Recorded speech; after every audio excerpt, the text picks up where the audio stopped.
और अब इसके साथ ही नाज़रीन आपको बताएं कि ईद उल फितर की आमद है। शहरियों ने ईद की ख़रीदारी के लिए बाज़ारों का रुख कर लिया है। इसी हवाले से मज़ीद बता रहे हैं हमारे नुमाइंदे रफ़ाकत अली।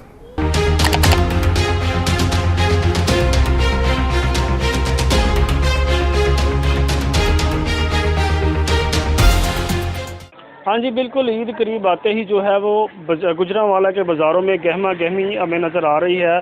तो उनके जो है वो अपने अरूज पर दिखाई दे रहे हैं। ख़वातीन, बच्चे, मर्द जो है वो सभी ख़रीदारी करने में मसरूफ़ हैं। अगर ख़वातीन की यहाँ पर बात की जाए तो उनके लिए इस वक्त जो है वो कपड़ों के साथ चूड़ियों की मैचिंग करना, जूतों की मैचिंग करना और दुपट्टों की मैचिंग करना काफ़ी मुश्किल हमें नज़र आ रहा है। ख़रीदार जो है वो इस वक्त हमें महंगाई का शिकवा भी करते नज़र आ रहे हैं। ख़रीदारों का कहना है कि पिछले साल की निस्बत इस साल जो है वो महंगाई की शरह ज़्यादा होने की वजह से उनको ख़रीदारी करने में काफ़ी मुश्किलात का सामना करना पड़ रहा है। इसकी वजह से दुकानदार हजरात भी हमें परेशान दिखाई दे रहे हैं। अगर मर्द हजरात की बात की जाए तो मर्द हजरात भी किसी से कम नहीं दिखाई दे रहे, क्योंकि ईद के चाव पूरे करने हैं। तो इसलिए मर्द हजरात भी जो है वो कोई जूते ख़रीदने में मसरूफ़ है, तो कोई सिले सिलाए कपड़े ख़रीदने में मसरूफ़ है। ईद की ये जो शॉपिंग है वो चांद रात तक यही जारी रहेगी।